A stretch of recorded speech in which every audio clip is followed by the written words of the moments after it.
Hey everyone, welcome back to another episode of Against the Call. It is episode 33. We have a lot to talk about today. To start off the show, we're going to have our guest, Naheem McLeod. And then following that, we're going to have the pregame, Around the League NFL, Mount Rushmore, Around the League MLB with our final predictions for each division, start bench cut. After that, where you're going to have the countdown, our crystal ball picks for the MLB Rookie of the Year and Cy Youngs, and then Sport of Tomorrow. And to finish off the show, we'll have draft day and the post game.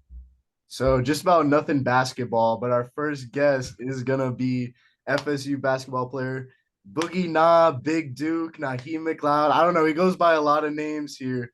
But Naheem, man, thank you so much for joining us. How's your day? My day going fine. Appreciate y'all for having me. Yeah, of course, man. We appreciate you for coming on. Man, so one of my first questions for you would have to be I saw that you lived in Pennsylvania and now you're at Tallahassee. That's a big difference right there, especially for the weather. How are you liking that transition? So I took a visit to Florida State in my junior year, and I was like, man, it's so like humid down here. I'm not used to this. So I actually wanted to go to school, like stay at home. I wanted to go like to like Temple or like go to LaSalle. And then like I was like, you know what? I don't really like being in the city. There's a lot of drama going on. So I got to get out the city and then go somewhere else. So at the end of the day, my family, we all chose Florida State and thought that was the best fit for me. So that's what we all did. Yeah. Now, growing up, were you a Temple fan at all? Did No, you? no. They like Temple was at every game, like high school, middle school. They were just always there. So I was like, it'd be crazy if I did them wrong like that. But then like at the end of the day, Leonard Hamilton came through the gym and I was like, yo, you got me. I think you made the right choice. I don't think Temple would have been the best choice. Hey, I mean, you probably would have averaged more than your blocks there, though. A lot less competition for you there, but you still led the team though in blocks this Yeah, season, yeah. 33. How do you feel about that? That's big. I mean, last year when I broke my hand, the coaches they kept making fun of me like, "Damn, you're a 7 footer and you only got 7 blocks in the whole season." I said, "I'm get it back next year. Don't worry, I'm gonna get it back." Well, one of my first questions I have for you is what is life like as a college athlete? Like it's amazing. Like you walk out, everyone knows who I am. I'm like the cool, calm, collective guy. I walk in, all the people dude, can we get a picture? Let's go.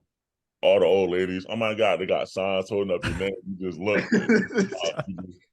It's all fun and glory, man. It's all fun. Now, do you think that people have just stopped you for a picture just because how tall you are? Like they may not know you, but No, I mean like a lot of people be like, yo, like we know you and we from like California. Can we like, we're oh, Mitchell okay, wow. and I'd be like, wow, like go. Now, are your grades good? Because I'm not even a student athlete, but mine aren't the best. So I imagine that's a little hard. It was hard separated too. Like I'm like, yo, Yeah. like I don't have time to do this time. I'm on the road, but like I get things done. So I'm the type of person that procrastinate and wait for the last minute to do it rather Oh than yeah. getting it early. So Now, what are you majoring in, by the way?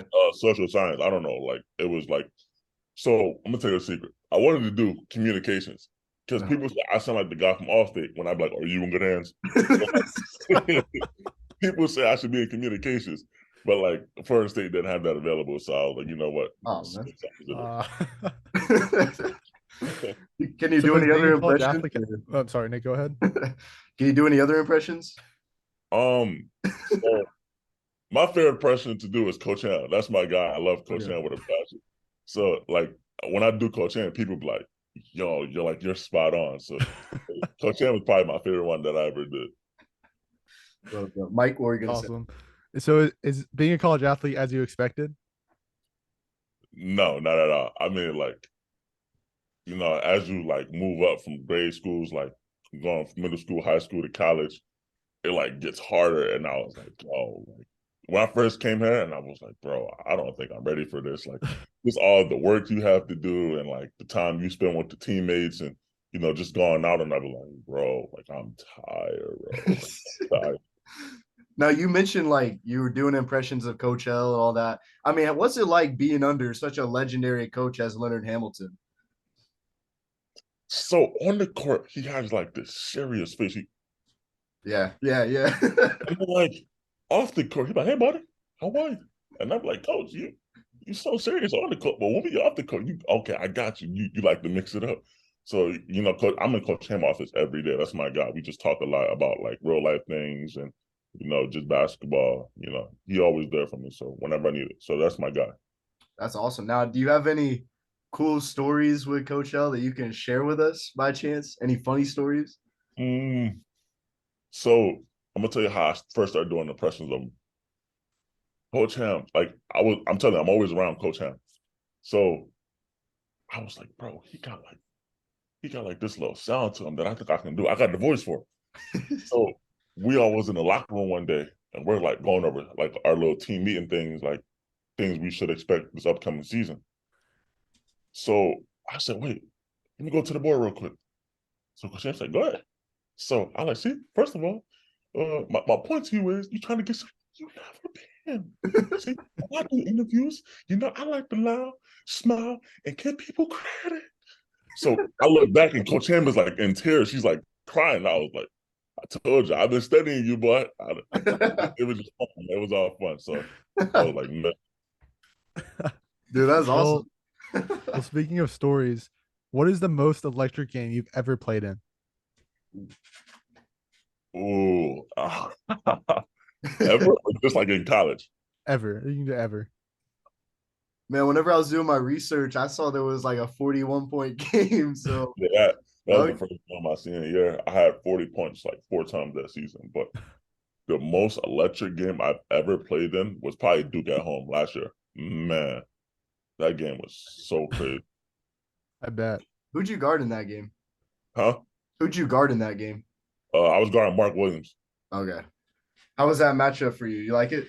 I like Mark. He's a cool dude. He kind of talks to you on the court. But Mhm. like I feel like after the game when everyone like stormed the court and we beat Duke, and like I couldn't like see Coach. I was looking for Coach K. I was looking for Coach K, to shake his hand and wish him good luck for the rest of the season. But I finally got a hold of Coach K, and he had like the Duke ring on him. I was like, I need one of those. Not in Duke though, not in Duke, but I need one of those. So he looked at me, and then he was like, "Man, you should have came to Duke. You should have came to Duke." And I was like, "I can't do my coach like that. Come on, Yeah, man." no. So that's the year he retired, and I just gave him a hug and told him that I wish him the best. That's awesome to share that experience, bro. That's crazy. Now with FSU, you said you spent a lot of time with the team. Do you got a favorite teammate that you could tell us? Um, Me being biased, I would say it's Jalen Worley because he's from Philly as well. So Oh, okay. yeah, that connection that we have. Yeah, I like that. Is it anywhere near the same cities at all, or? We like 5 minutes away from each other. Like I Oh, knew okay. Jalen before he committed here. I'm the one that DM'd him and was like, "Bro, like, what's your number? Come on, make this trip." He didn't even take a visit because of COVID. So like, take this trip. Come on, let go. So Naheem's kind of a recruiter, you'd say. Yeah, I do my little thing and most of it. Mike. For you growing up, what was like your favorite basketball NBA teams? I always been in between the Sixers because I'm from Philly and Miami, just because like the logo and the colors of it. That hot pink jersey with the blue on it, the turquoise blue. I was like, man, dang fire! I like that jersey. So would you want to be drafted by one of those teams if you like would they be your dream teams to be drafted by? Um, I would say more of Miami than Philly, just because like I'm not in the city of Philadelphia, and I know how crazy that gets. Miami just it's a crazy city, so I would say Miami. Yeah, man. I think that'd be a perfect fit, especially coming from FSU. I think those scouts definitely be looking at you. I mean, whenever you get drafted, that's going to be a big day for sure. Very, very soon. Now, one of my questions will be you had a big win this season against Miami when they were ranked 13th. And this game you dropped, or you were playing 8 minutes in that game. So, can you take us through that experience for you whenever you were out on that court? So every game I like to go out there and shoot before we warm up. So I'm shooting and like they're like student sections already sold out. So people like know who I am. So they're like, dude. So I'm looking, who's calling me?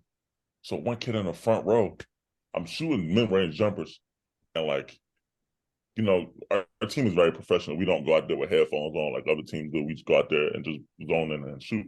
So one of the kids was like, dude, and like I wear size 20 shoe, in case I didn't know that. I wear size 20. Whoa. And the kid looked at me. He was like, your shoes are bigger than your future. Get back to Tallahassee. And I looked at him and I just started laughing. I couldn't even shoot no more. I just kept laughing. I was like, I can't shoot. I wasn't like crying because I was mad at what he said. I was like tears of laughter. It was just so funny. I was like, you know what? You go somewhere, boy. You might be a comedian. Was that like the best heckling you've heard, or have you No, heard? that was definitely top 5. It was That's not fun. like I look over and like Matthew Cleveland's laughing, our strength and conditioning coach laughing, and I was like, man, we got one of them. I wasn't ready for it. I would have gave them a dirty look if I were you. Like, why are you laughing at me like that? I don't know. I couldn't even stop laughing, so I couldn't be mad at them. That's fair. That's fair. Mike, what are you gonna say? So one of my final questions for you: what is the best game you've been to? Not necessarily played in, but like one of the best games you've ever been to.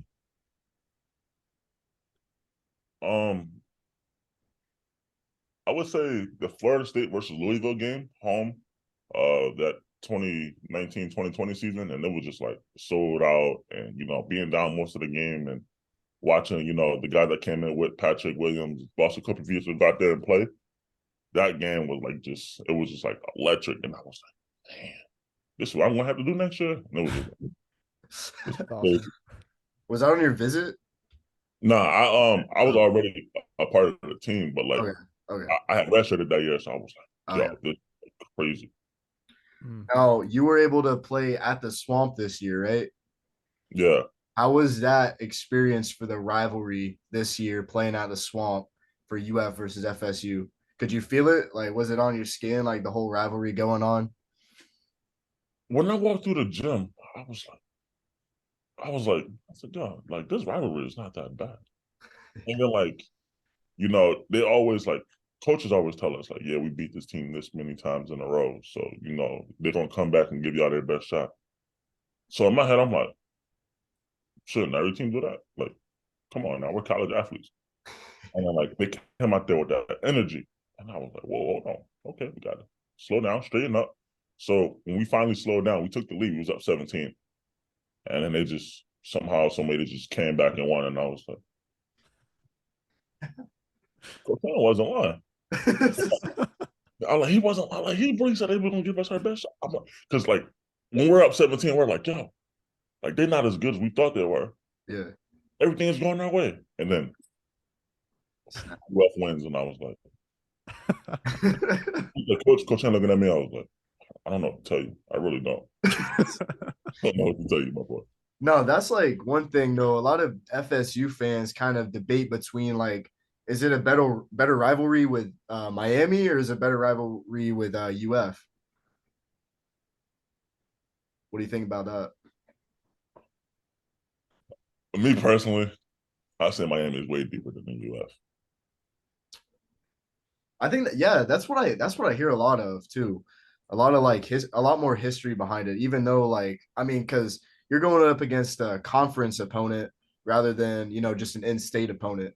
So like Coach Ham coached at Miami, and he recruited a kid from my school.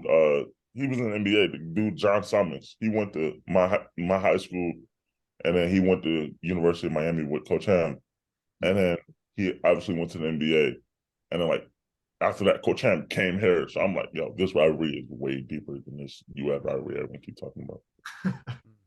That's good insight right there. That's cool to hear from a player for sure. Now FSU did not play in the best terms of record this season.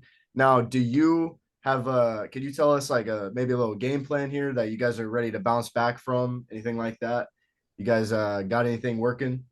So our biggest thing was we knew that we were young this season. The Canada trip showed us a lot. We was like, we got what, 8, 9 incoming freshmen and new guys. So we only had 5 players that played in the system last year. So we knew that we had like a lot of growth to do. And then like even like in the summer, we had injuries. Like I had a foot problem I was battling with the whole year.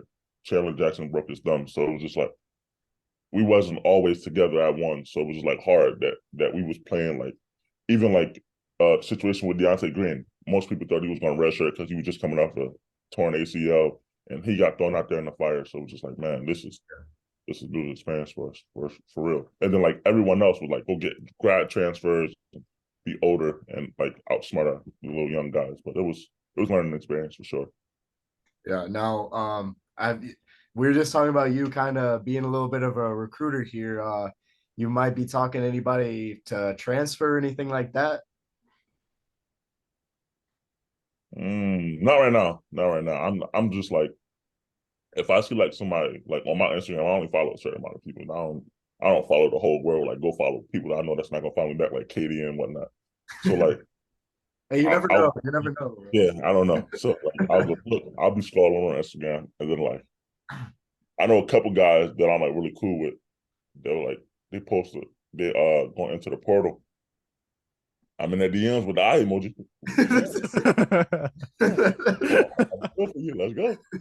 But like, you know, just like my teammates and friends know that, you know, it's all love between us, even if they come home now. That's awesome. Now, as I told you in our DM, like I'm a freshman at UCF, and now the outcome at the UCF game may have not been what you were looking for, but did you like visiting the University of Central Florida? Was that cool for you at all? Do you like the campus? I know, I'm curious. Um, Be honest too. Be honest. no, I like UCF. So I knew that it was a big game for Darren Green as well. Mm-hmm. And, you know, him transferring over from there to here was like on my mind all day. I was like, how does he, you know, get ready for this game? Is he going to be nervous? Like, so I hurt my Achilles in the first half. Boom, I go out. Yeah. And then like behind our bench was y'all student section. And it was just, dude, I turn around because I'm at the end of the game. I'm not finna go back in on a messed up Achilles. So I turn around, everybody like, transfer here. I'll be there. So then we go out after the game. I'm in a boot. After the game, I'm in a boot. I tried to play. They wouldn't let me in. I was like, man. So this girl that went to Florida State, I didn't know, like, she transferred to UCF. So she's like waiting by her bus, and she's like, "Oh, Duke, so you don't see me?" And I was like, "What the hell you doing here?" She's like, "I'm UCF now," and I was like, "Man." So she's like, you should come here next year. You know, you'll have me all the time, and you know our team at least beat yours. And I was like, I'll think about it. Which coming from a UCF basketball fan, obviously I go here. I mean, I don't know how that happened. I don't know how we be to this day, but I know why people were asking you to transfer because we need somebody that could grab some rebounds. That was definitely the main reason. But Yeah. with you, I saw. I don't know. I was looking at some stats here. No 3-point attempts in the last season. Could we see you splash one this upcoming season? The crazy part is, I can shoot. I just know I'm so taller than everybody. If I do this, nobody's going to get the ball. So I just stick to what I'm used to. But like, you're going to get some 3-pointers out of me this season for sure. Okay, all right. I'm hyped to see that. Now, with March Madness going on, have you been keeping up with that at all? My pick to win March Madness obviously just lost. So I'm like, Who was that? I was Kansas State all day. That was like a lot of my dogs go there. So Kansas State made a good run, but I'm going for the U now. I gotta go for the U. Okay. What that was gonna be my question was like in this game, San Diego State versus FAU, who you got in that game? San Diego State. I think FAU, little Cinderella story over. So yeah. That's how I'm feeling too. I mean, I feel like San Diego State's a little bit more experienced as well. Yeah. But then on the other end, you already said you got Miami, so yeah, man, I got to. All right. I mean, that feels good. If they do win it all, y'all can say y'all beat them. So national champions. Now, what's your favorite thing to do in Tallahassee?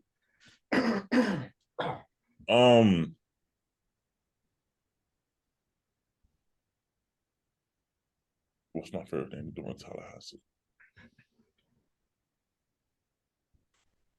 There's of course a lot to do. Maybe see the Capitol building every now and then. I'm gonna give you my top 5.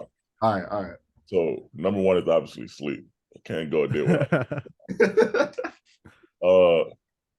2, I like to go to the little recreation center and just hoop with regular guys. Not always against the best of the best. I like to go hoop, show them that I can shoot, and just crack jokes. 3, be in Coach Ham's office. That office is legendary. I like to be in there. Oh, yeah. 4, I like to just go out and walk around on campus, clear my mind. Go sit by a water fountain. Yeah. And just relax. And then 5, I'll grab a couple of my teammates or just people that I know, and then we'll go feed the homeless. So it's just those 5 things. Awesome. Yeah, that's awesome, dude. Yeah, I was debating on putting that in my questions, seeing if you did anything community service wise, but hey, you just answered it for me. I love to hear that, man. Now this is gonna be totally off topic, but do you ever run up 2K? I gotta ask. It's literally on my TV. Okay. That's probably the only video game I played right now. Just 2K. Now, what do you run? Do you run center in the game too? No. Run PG? I'm a point guard. Yeah. I'm shooting half court. Yo, pass the ball. I'm like, how you gonna tell a point guard to pass the ball? That's how you're not getting the ball. See? What's your rating? My rating is 96. Dang, bro. That's good. I go to the left corner, I'm shooting, or I'm going to drive and throw a lob to somebody. I don't care who catches it. My guard is very rare of a turnover, so we be winning. What's the build? Oh, it's like a corner shooter, but a lockdown defender as well. So try to get past me if you want to. I like to say he like Patrick Beverly. He gonna foul now. I mean, I don't know. Do you have any NIL deals? I don't know. I don't pay attention to NIL. I really don't. All right. I was gonna ask if you spend NIL money on VC, but I mean, do you spend money on VC at all? No. Really? Okay. I play to get it out the mud. He need his handouts. He get it out the mud. Sure. I respect that. Now, one of my last few questions for you, Naheem, would be what's your all-time starting 5 in the NBA all time? Now you're talking about language. Okay. So I like to when I'm on 2K, I like to finesse. I don't go by original positions. I like to finesse, right? Yeah. So I gotta have Bron at the point. He's just bigger, stronger than everybody. He has the IQ, the passing. Gotta go Bron. Me being from Philadelphia, I gotta go Kobe at the 2. Okay. Big Kobe. At the 3, I like to go with a little Kevin Durant in there. That's fair. You're playing smarter, so at the 4, it's a little crazy. But I gotta go with my boy. I'll tell you who my boy is. I have to go Shaq at the 4. Oh, what? Yeah. All right. You getting back down all game. I can see this though. I'm excited. At the 5, I need some athleticism, some rim protection. I need my boy from Philadelphia, Will Chamberlain. I got 2 Philly legends. No MJ on the list? Huh? No MJ on the No. Wow. He got Kobe at his 2, right? So yeah. So would you say LeBron or MJ's the GOAT?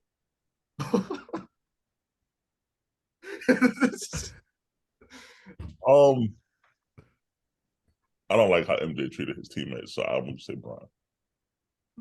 Yeah, bro. Like, I used to say MJ, but watching that documentary called The Last Dance, MJ not even in my conversation no more. Wow. Man, really? the last dance. What do you think about The Last Dance? Great documentary. Too much focused on MJ, so it was just not giving his teammates enough credit for what they did. So it's just bro, you got it. So no Hakeem over Wilt. You're gonna be running Wilt. He can come off the bench. I'm biased to Phillies. That's interesting. All right. And I mean, like, now you are from Philly. You got Kobe. You got Will Chamberlain on that list. Was there a player? Do you have like a favorite player of all Right time? now, or like all time, all time. Like, all time, yeah. Well, obviously, Will is my GOAT, just from, but all time, my favorite player.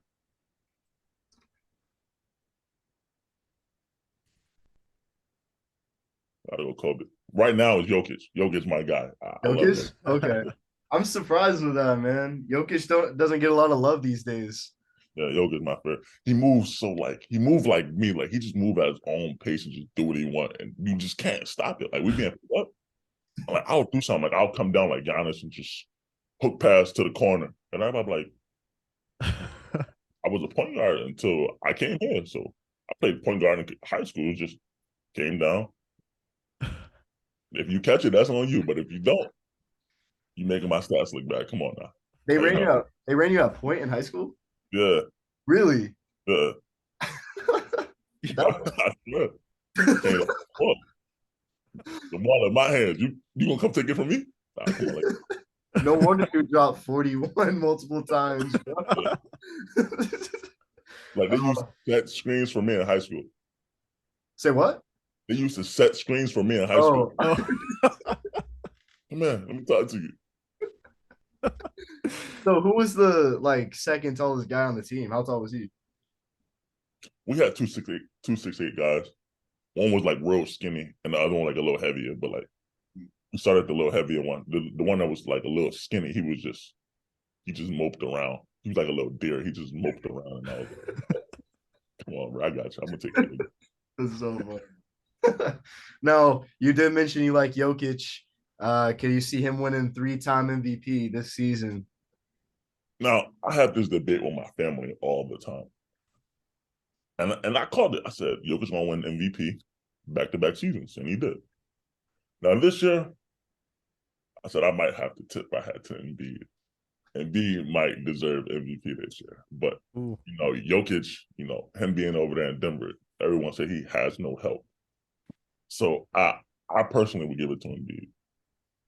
I mean, without help, he's still number one in the West. So, I mean, and that's not, we know like through basketball, it doesn't take one person to lead the number one seed.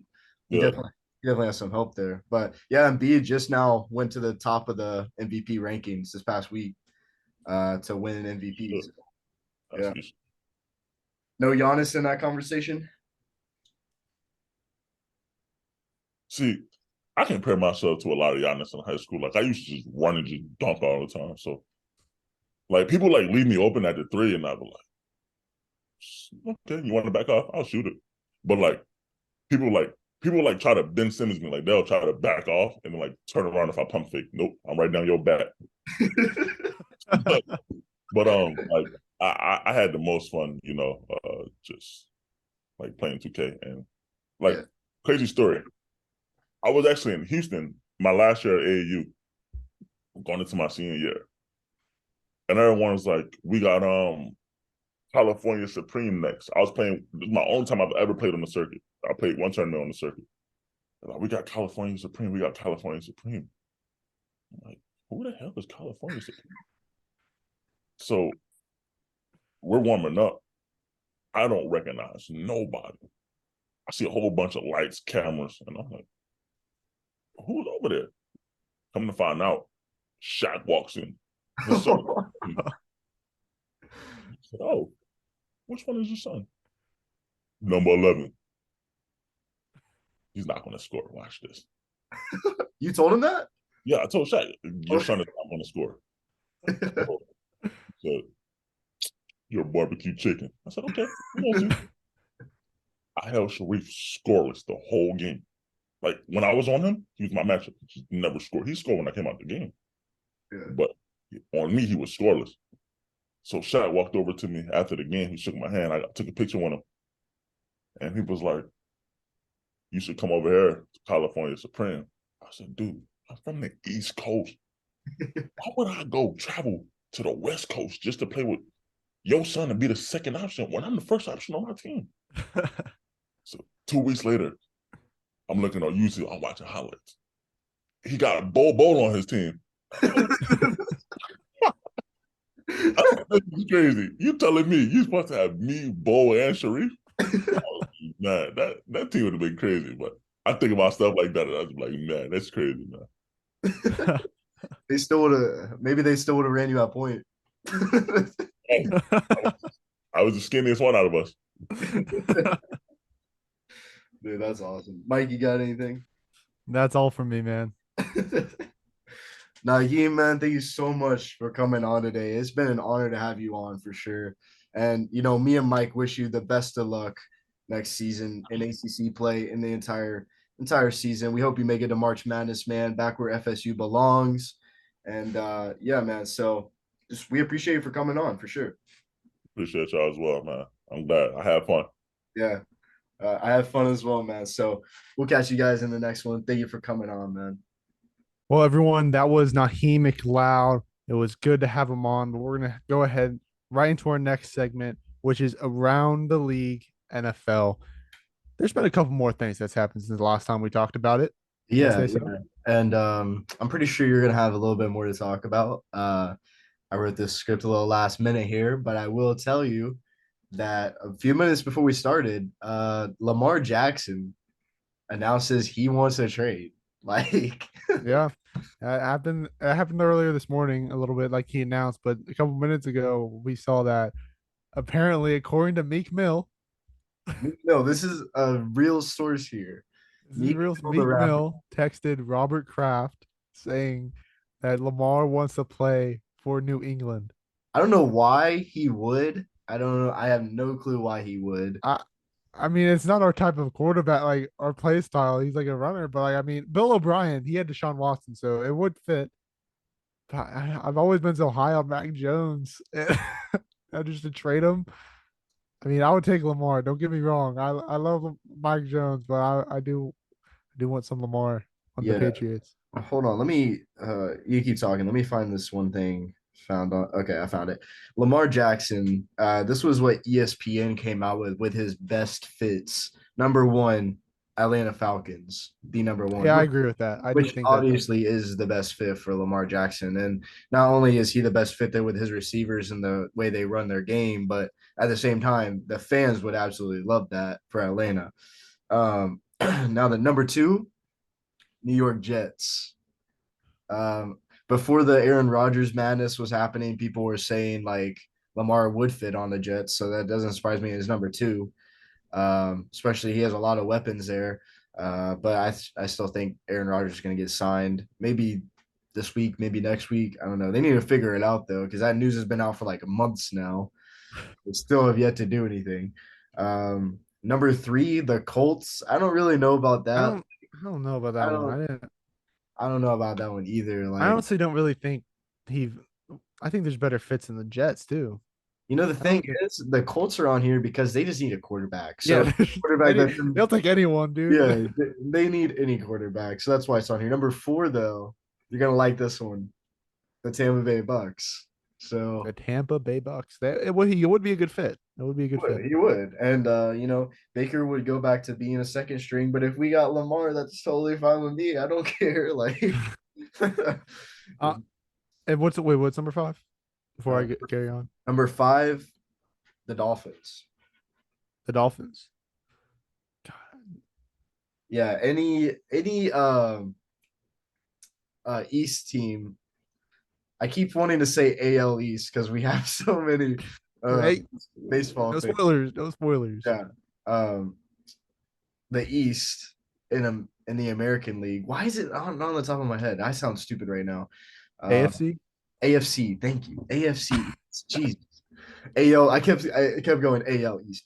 AFC East. Any AFC East team that Lamar is going to, you obviously aren't gonna like. Unless it's the Obviously, you're a Patriots. big Patriots fan. So yeah, and I mean, this was before the Meek Mill information that they posted this. So So uh, now it is the best fit. That one's the best fit. still probably the Falcons would still be number one. Okay, no, I actually agree with that. It is Falcons. But who's the real second best fit? The Jets. No. Jets got better receivers, bro. Jets have better defense as well. All right. Anyways, what else you got to say, Mike?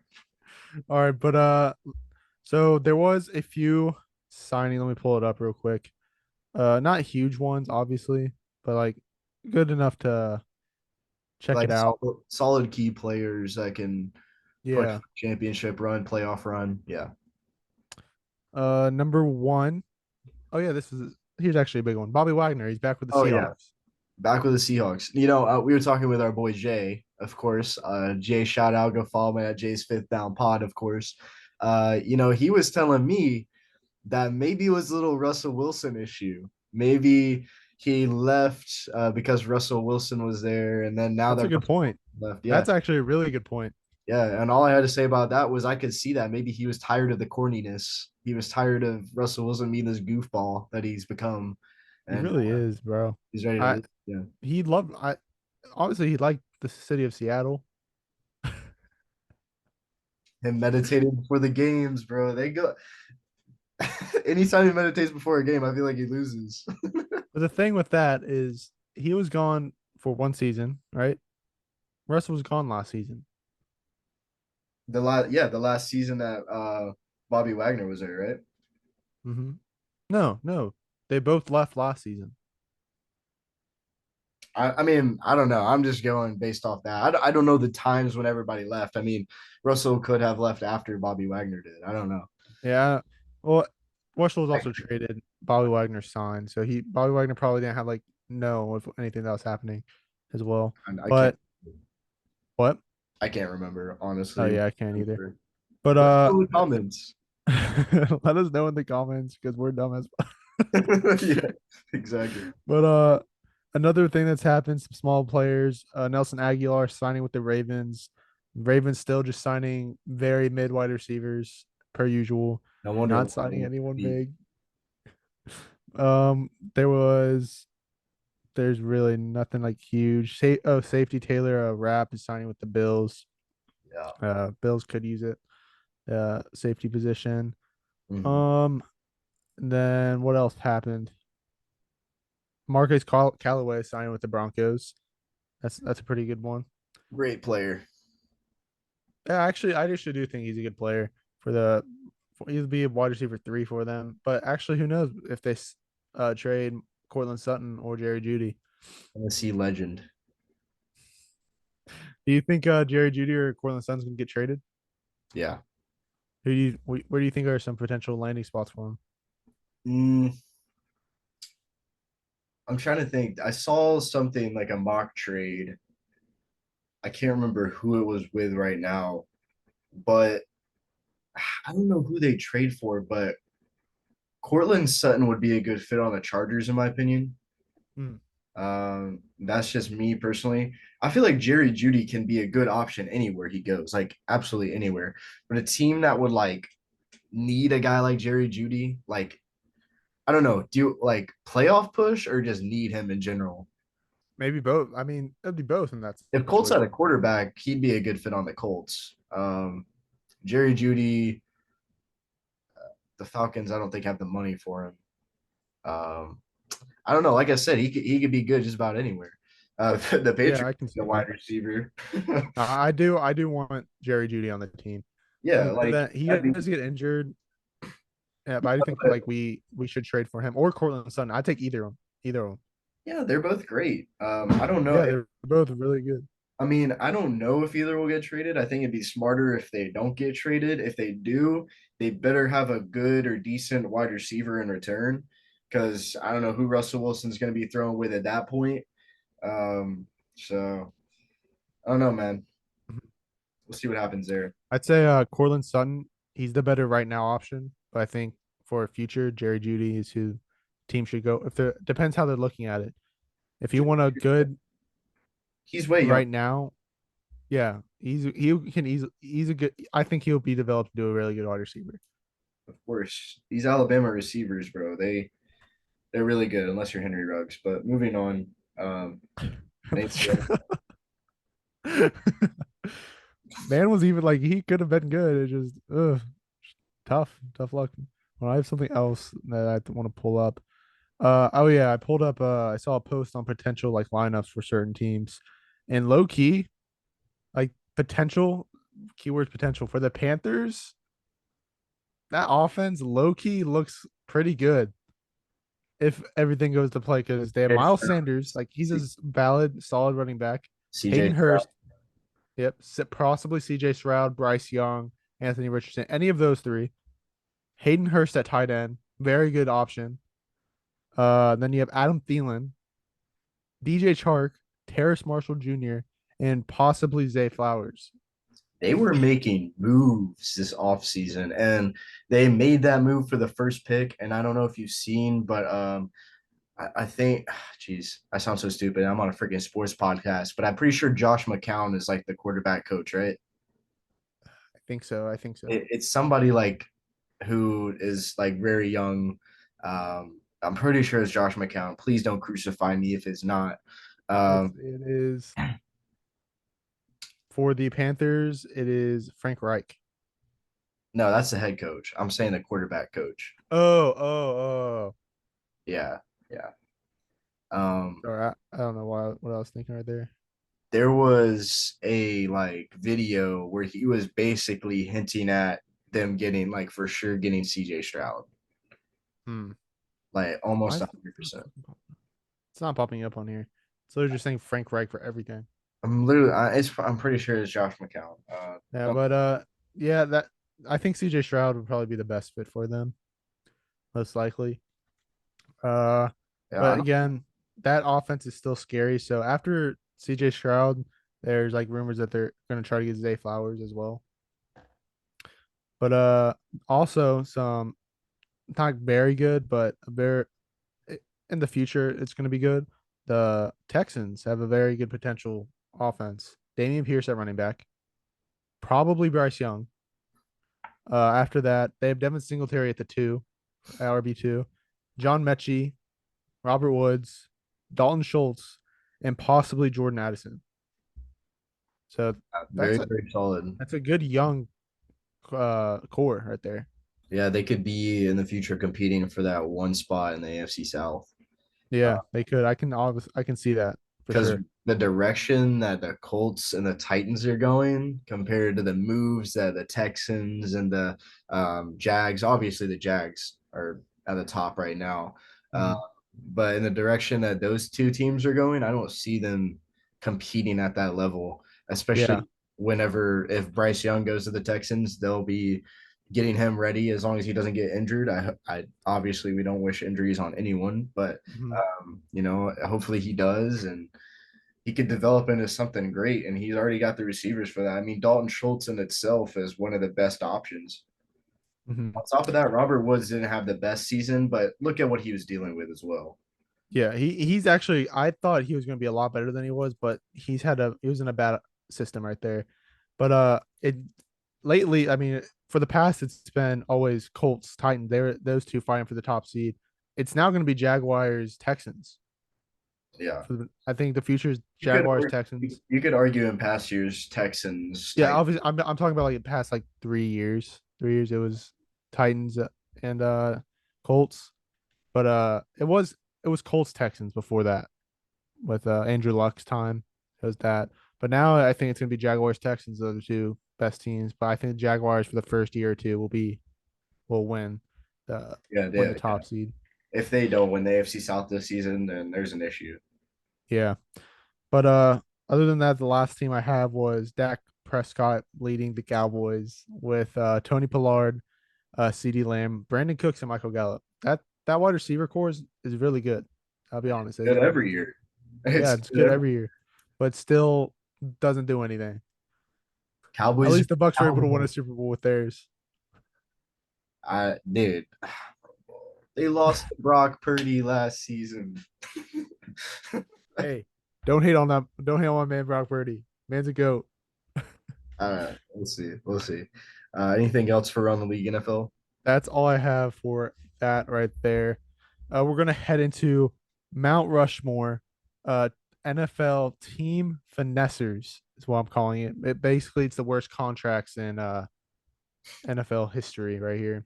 Yeah. Nick, you can go ahead and go up first while I pull up mine. All right. So my number one, well, there's no number one for this. It's a Mount Rushmore. The first thing I'd put on there is John Gruden. It's not a player, but it's a head coach. Signed a 10-year, 100 million contract with the Raiders just to be let go like a season after, It was like 3 seasons, 3 seasons. or 2 or 3 seasons. Yeah, sorry. Insane. Oh, bless you. Now they didn't have to end up paying him all because he resigned, but I mean, talk about a finesse, bro. Like $100 million contract. He signed that thing with a pen. I'm Um, pretty sure he got like 30 something million out of it in total at the end. Geez, bro, we're in the wrong profession here, man. But the next one would be Nick Foles signing with the Jaguars, 4 years, 88 million. Yep. He came off a Super Bowl win, but he was still backup material, and that showed whenever he went to the Jaguars. And he ended up getting a payday, from the Jaguars, especially whenever they let him go, and then he took place with the Bears, things like that. Nick Foles, man, it's you could argue Carson Wentz on this list too. He's not on mine, but next one would be Sam Bradford signing a 6 year, $78 million contract, which was the largest rookie contract at the time for the Rams. And obviously, you never hear of Sam Bradford anymore. They thought that he was an elite quarterback.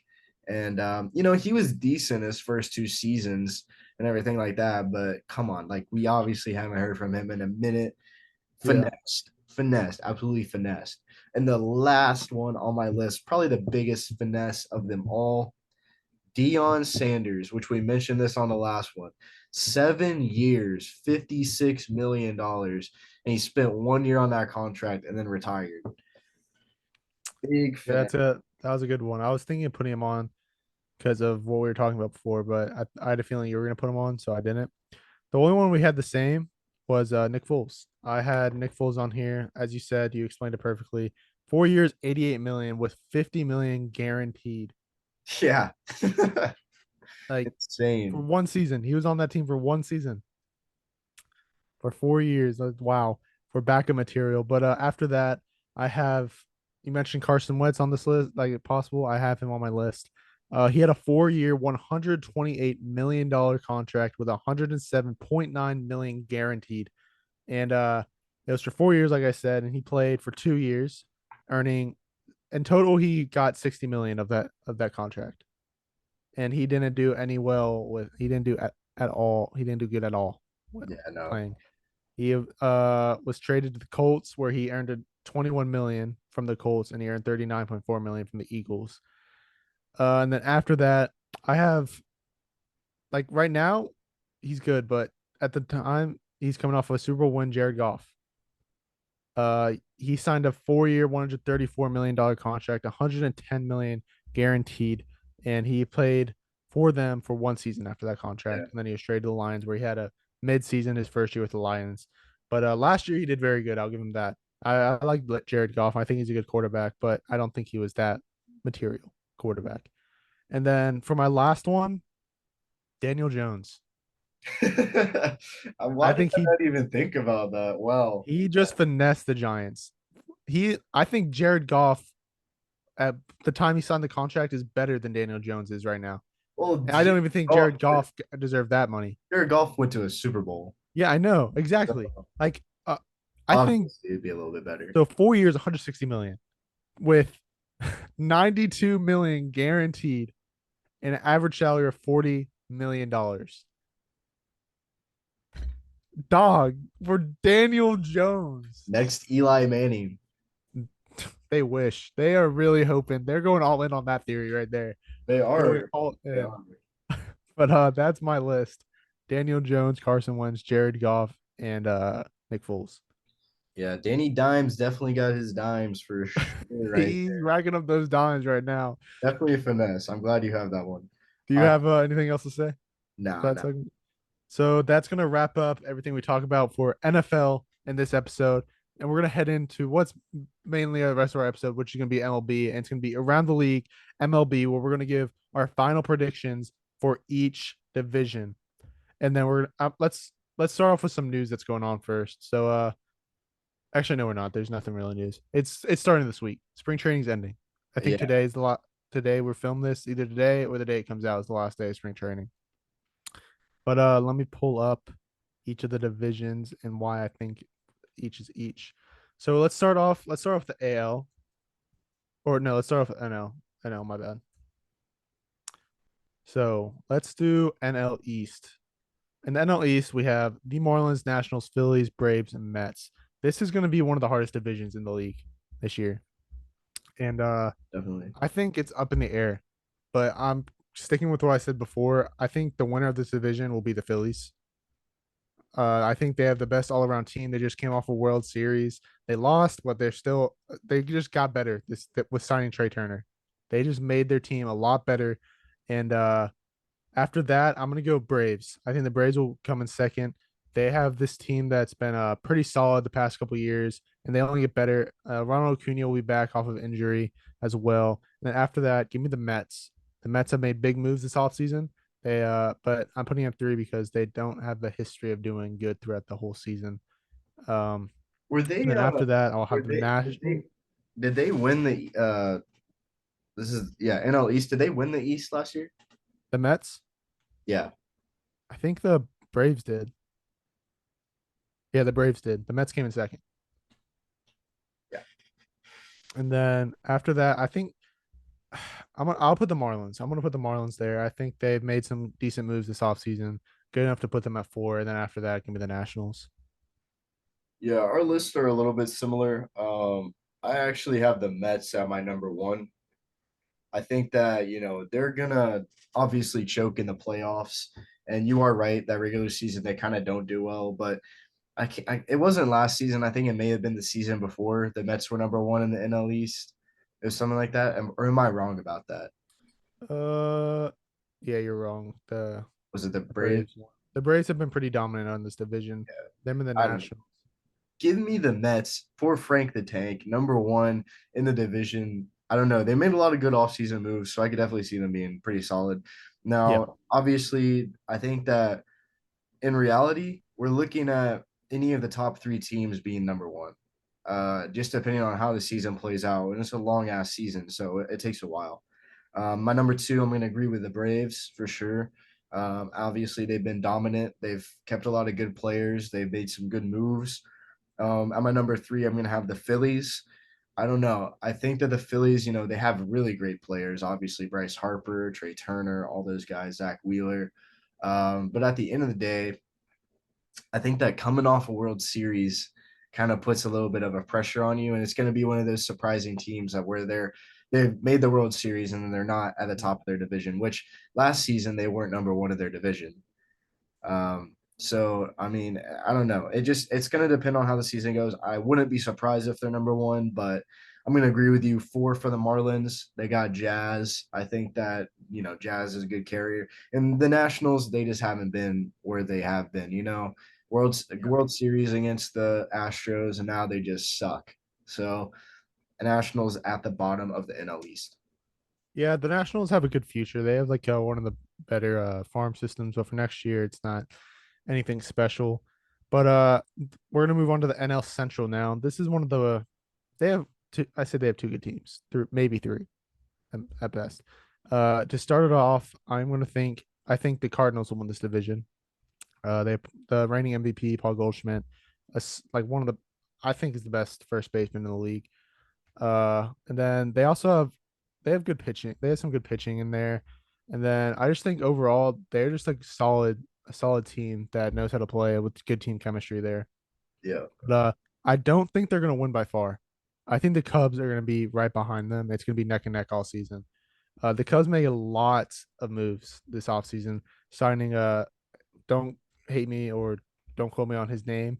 The Japanese player Seiya Suzuki, or I think is that how you say it? Yeah. Whatever, something like that. But they also signed star shortstop Dansby Swanson, former MVP Cody Bellinger, traded for Eric Hosmer, signed Trey Mancini.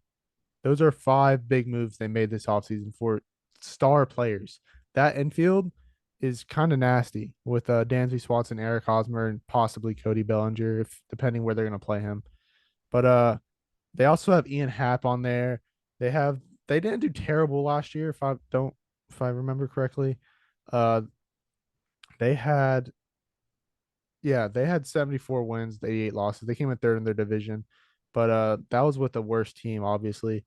But I think they're going to come in second, be right behind the Cardinals, and after that, I think the Brewers will be in third place. I think the Brewers just are going to do the same as they usually do.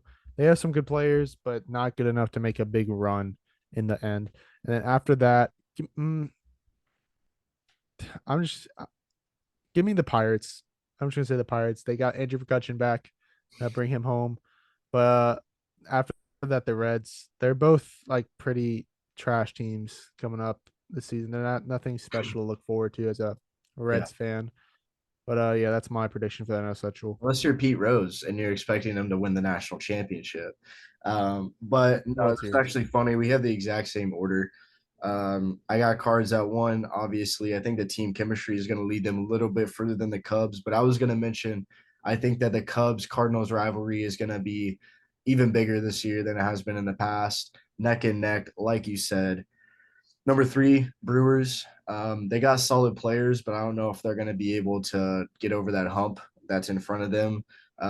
With I don't know, their pitching's all right, but it can lead to some losses for them every now and then. Number four, I got the Pirates, and number five, I got the Reds. The sole purpose of that was I just remember the Reds last season being the worst in the league for a while. It was months. I think they had like a 20 game losing streak at one point, 20 something games. So I Yeah, don't it was really bad. obviously you can improve over a season, but I'm just gonna throw this out here. I don't know jack crap about baseball, so if you hear me talk, just let it go in one ear and out the other. But I do know some things, and I know the Reds suck. So Reds at the bottom of the division. Yeah, that's a solid list as well. We had the same ones. But you did good on that one, not gonna lie. Better than John would probably. But the next one I have is is the NL West. And this is a good division as well. It has I'm gonna start from the bottom on this one. So the bottom of the tiers or tier list, it can go either way, but I'm gonna say the Diamondbacks will be the bottom. Yeah, Diamondbacks are just they're just the Diamondbacks. And I after that's the Rockies, say the same exact thing. They've going through rebuilds. Both these teams going through rebuilds right now. So don't expect much. But after that, I'm gonna have the Giants. The Giants, they they're solid team, but they're not how they did 2 years ago. They lost some players, but they still have Michael Conforto, Jock Peterson, Brandon Crawford, Logan Webb, Mike Yastrzemski. I can't say his last name. Don't quote me. But it's a solid team. I can see them winning 80, maybe 90 games this season. yeah. After that, mm, give me the Padres. I think the Padres will come in second. I still think the Dodgers will be in first place. The Padres have made moves after moves this season. They signed Xander Bogaerts and they signed Manny Machado to a big extension. And I mean, they still have all their players basically from last season. They have Hugh Darvish. They have Fernando Tatis is coming back. They have obviously new Xander Bogaerts, Manny Machado. The team was supposed to be like World Series contenders last year, and they just made their team even better now. So give me them at two. However, I think the powerhouse of LA will still be up there at one with the Dodgers. I think they're more experienced and they still have almost the same team. They lost Trey Turner, unfortunately, but they still have a solid one with them. Uh, and I think their pitching is a little better. I do think their pitching is a little better with Clayton Kershaw leading the team again. Urias will be opening day starter for them. But that is my NL West. Is Blake Snell still on the Padres? Yeah, Blake Snell is still on the Padres. Okay. Now, guys, you can believe me or you can't believe me. Me and Michael did not talk at all about these scripts, but I have the exact same order for this one. I think that Rockies Diamondbacks is understandable why we have them so low. Giants. Well, this is funny too. Whenever I was looking at the divisions, this is literally on ESPN how it goes. It goes Dodgers, Padres, Giants, Rockies, Diamondbacks, and I literally just wrote it straight from that because that's what I thought it would be. And obviously, I couldn't agree more with everything you have to say. And that's not just because I don't know baseball, but it's because Dodgers do have a lot more experience than the Padres. Padres have Juan Soto this season, which is going to be pretty incredible to watch, in my opinion. But I think that the Dodgers are just going to be more dominant and they're going to have the better record. And also, Padres tend to choke here and there. Yeah. That's been kind of a historic thing for them. So I don't know. And also, a lot of people might hate me for this one, but I like the old Padres uniforms and logo, but that's just me. Oh, like the navy blue. Yeah, because I remember whenever I like went back to kind of watching baseball a little bit, I saw this Padres team and I was like, there was a team that was cream and brown, and I was like, who the hell is this? Like, what team is this? And I was like, oh, it's the Padres. They rebranded. All right. Yeah. I don't know how I like. I don't know if I still like it. A lot of people do like it. They like the kind of brown and cream, but looks like poop. I like it. I like it. I don't know. I'm not a big fan. Yeah. And to go back on that, I think the I'm putting the Dodgers at one because they're a regular season team. Playoff team, I'm not gonna bet on them, but Dodgers like know how to perform in the regular season. That's the main reason I'm putting them over the Padres. But we're gonna head into the AL and we're gonna start at the AL West this time. Honestly, arguably no, not one of the worst. The Central's the worst, but this is still a pretty easy division. It's the Astros division to lose. Yeah. The Astros are coming off a World Series win. They're probably gonna win this division pretty easily. So I have them at one. Obviously, it's the Astros. They have the same team still. And then at two, I'm gonna put the Rangers. They made some big splashes in free agency as well the past few years, getting Corey Seager, Jacob DeGrom, and they also have a good farm system. They have young players that they've been building the past couple years to bring them up. And then at three, I'm going to put the Mariners. They had a good season last year. They lost some players, but they're still better than actually. No, scratch that. Give me the Angels. I think the Angels will be three. With Mike Trout and Shohei. Don't quote. I mean, I don't know what's going to happen. It's the Angels. They're probably going to choke somehow. And then I'm just putting them at three because it's Mike Trout and Shohei Ohtani. But then after that, give me the Mariners. Like I said, they lost some players, but they're still a solid team. And my last one is who I think is gonna be the worst in the league this year, the A's. Yeah, most definitely, and that's not a surprise at all. For me, Astros, I couldn't agree more. It's their division to lose, of course. Now, number two, give me the Mariners for the sole fact that Julio Rodriguez, he's in MVP like odds this season. Already. Like he's already like ready to, it should have been the cover of the Should game. have. I agree. He should have. But amazing season for the Mariners, completing a playoff drought that was decades old, and now they're able to come back. And I don't know if they want to lose that. I think that they have a pretty solid team this season, and Seattle's always going to have their back. Now, I think it can be mixed between Rangers and Mariners. I think that it's very likely that either two of those could be swapped because of how many moves the Rangers have made.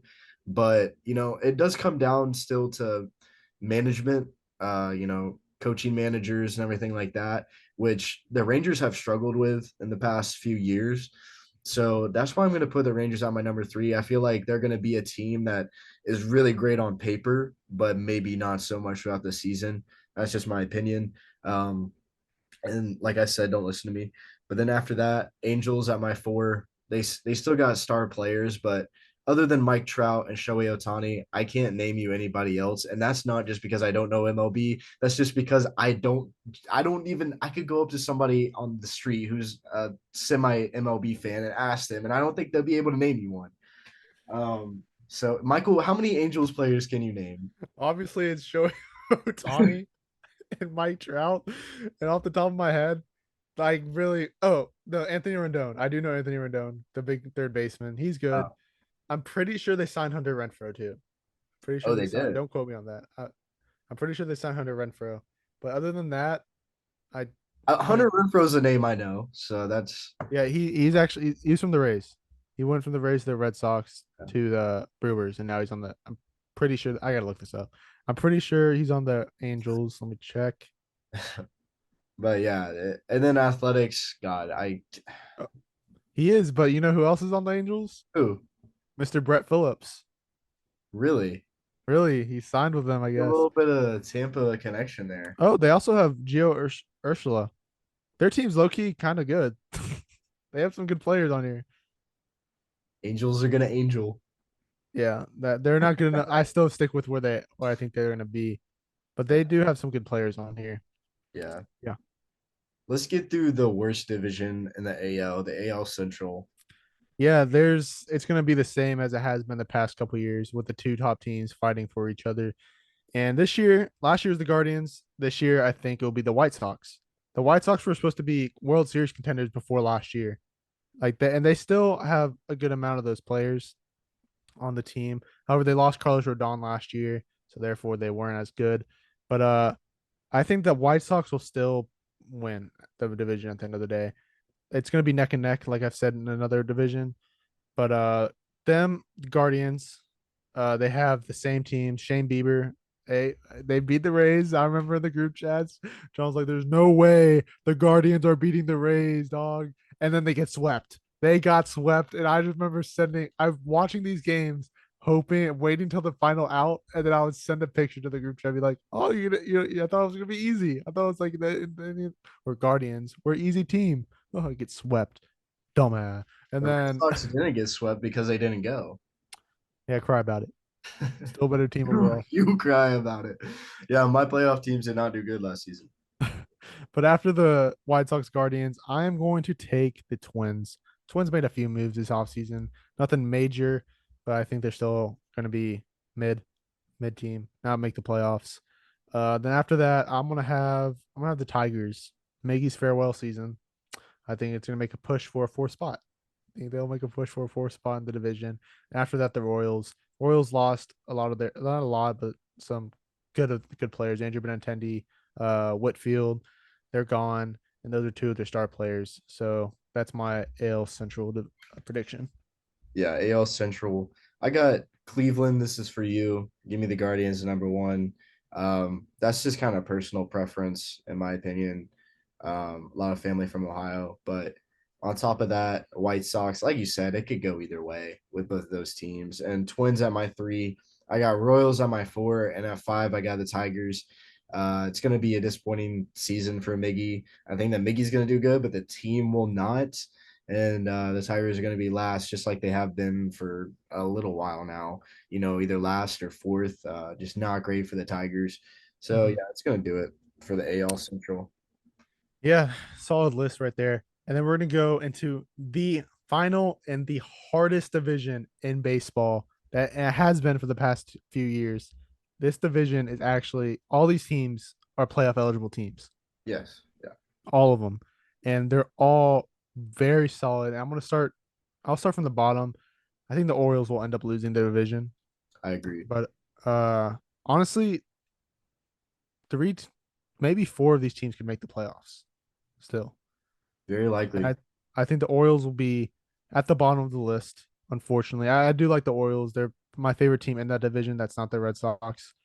Uh, but like I said, they're a young team. They are a very young team that has a very bright future, very bright future. But after that, I think it'll be the Rays at four. They made no moves this offseason. Yeah, they dealt with injuries last year and their players are coming back, but I think the division will be too hard for them. Sorry, John. I think that and my dad. I'm sorry. I think the division will be too hard. With and then after that, give me the Blue Jays. I'm gonna put the Blue Jays at three. No real reason. I think it's gonna be neck and neck with these last three spots. No, I think it'll be neck and neck with 3 and 2. Then the Red Sox and Blue Jays will be right at each other's throats. And then at two, give me the Red Sox. Like I said, the Red Sox have made a lot of moves this offseason. And then they brought in a star of Masataka Yoshida from Japan, who went off in the WBC and has been doing good in the spring training before that. They brought in Corey Kluber start to be their opening day starter. After that, they brought in Kenley Jansen, one of the best closers in the league. And then they have Justin Turner to replace JD Martinez. Adam Duvall, who's been doing phenomenal in the spring training. He's been hitting a lot of home runs, getting on base a lot. They signed Rafael Devers to an extension. Thank God that happened. Already lost Xander Bogaerts. But then we also have Trevor Story, who will be coming back around May, maybe June ish. He'll be our second baseman, and Kike Hernandez will be playing probably shortstop. But our field is pretty good, and I do think this is a. I'm going to be talking more about it later in the episode. I think we'll have possibly the rookie. There's two players on this team that I think can be win rookie of the year, and then after that, give me the Yankees at one. They're like the Dodgers when it comes to this. Good in the regular season. Actually, the Dodgers are a lot better than them in the regular season. I think there's a good chance the Yankees don't win the division, in my opinion. I think any of these teams could end up winning the division. Who knows what's going to happen in this division? Yeah. But at my prediction, I think the Yankees will win. Like you said it perfectly. I think anybody could win this division. If you're asking John, he probably would say every team is at number one. But what I will say, I agree with you for the Orioles. At my number four, though, give me the injury-prone Red Sox at my number four. And they might have a great outfield, but that doesn't matter whenever there's bombs getting hit off them from their stupid bad pitchers. So that doesn't matter. Whenever the bombs are going over the fence, the outfield doesn't matter. So give me the Red Sox at four. No other real reason other than to piss you off. But then number three, give me the Rays. The Rays, there's been things from ESPN and stuff like that still having them top 10 in the entire league. So to not put them at number three might be a little disrespectful in my opinion. But give me the Rays. They're coming back from injuries, and the Rays they've made solid call ups. I don't tell me any of the names, but I've heard this from other people. They've made like good people from their farm systems have came up. My number two, give me the Blue Jays. Guerrero Jr. is going to go off this season. I think I talked a little bit about this when we talked about MLB with Wesley. I think it was a minute, but Guerrero Jr. is just very, very, very, very solid. And I don't know, Blue Jays number two, Yankees at number one. I think that might be the Yankees division to lose, despite saying everybody could win it. I think that the Yankees have the best It is. I overall agree with that. team. Yeah, they have the best overall team, and they've been dominant with Aaron Judge, and Aaron Judge is in MVP talks already as well. So it won't surprise me if maybe that does happen. But the Yankees, like you said, basically just the Dodgers of the AL in terms of regular season play. But when it comes to playoffs, they haven't been to a World Series since like 2008. So In 2009. 2009, yeah. So it's been a minute, but very, very excited to see how the season shapes up for that entire division. And I'm sure we'll be revisiting this talk midway through and all that. Just want to say the Red Sox pitching isn't as bad as you think now. They're upgraded. They have upgraded. And I You think the pitching is did going to get Jensen, right? So huh? you did Yeah, get Kenley Jensen, James Paxton's coming back. He was injured last year. He's a solid. We got Corey Kluber, our young players too coming up. We also have Nick Pivetta, who's pretty good. Like he's back and forth, but he's a very solid guy. Garrett Woodlock is a good young guy. We have Brian Bella, who's young, and we think he's gonna be good, as well as Tanner Houck. I'm really excited to see what this Red Sox team can do. I think they're gonna surprise a lot of people. maybe, But hopefully surprise me and not be fourth in the I division. really just wanted to do good just to rub it in John's face. I Yeah. it's so annoying. But that's gonna wrap it up for around the league. Unless you have anything else to say. Nah, other than That I'm just ready to see the group chat and this podcast and why this podcast was made actually to avoid the group chat and argue in person. So I'm excited to see that all unfold. Thank God that I don't like baseball as much as John because arguing with you about baseball would piss me off just like it does like John. Vice versa for you and John. So it would thank piss God me that off just as much too. yeah, that's what I'm saying. So thank God that baseball is not my number one. But let's move on to our start bench cut. Yep. Our start bench cut. So this one we have pitchers for one, and then we're gonna move on to third baseman for the other. We'll start off with our pitchers. The pitchers are Zach Wheeler, Carlos Rodon, and Corbin Burns. Honestly, now looking at it, I think it's pretty good. We don't know who the start is what I'm trying to say. I think everyone would agree with who the start is. And for me, it's Corbin Burns. Corbin Burns is a force to be reckoned with this past couple seasons. He's I'll talk about more about him more into depth in a little bit in one of our later segments, but he's such a solid pitcher. He's been in Cy Young candidates for the past 3 years. He won once, and then at my bench, give me Zach Wheeler. I think Zach Wheeler is an underrated pitcher, and I have his Rodon is actually really good. Don't get me wrong, but I think Wheeler is going to end up being the better pitcher.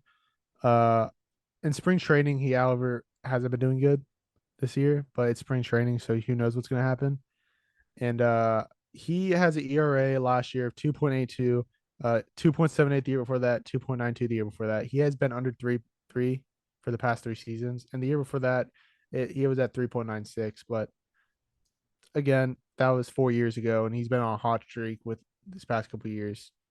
And Rodon, he's coming into a new team with the Yankees, and ultimately the Yankees haven't had much great luck with their pitchers. And they're hoping Rodon switches that. And he hasn't been doing good in spring training either. He's only played one game, but the ERA is 22.1 in that ERA right now. He'll be their second option, I'm guessing, second, third, depends where they put Luis Severino. But yeah, that's what I'm putting: Burns, Wheeler, Rodon. At the beginning, whenever you're saying like, "Oh, we should all know who number one is," my heart kind of dropped a little bit because I don't know baseball, and I was like, "Oh shoot, I hope they have the same one." But yeah, I do have the same one for this Corbin Burns. I mean, you're dealing with a guy who was second in strikeouts last season. So compared to the other guys, it's obvious that he should be number one, be a starter. He was also eighth in WHIP, so very, very solid Yeah. for at your top 10 in WHIP, which is actually really hard to do.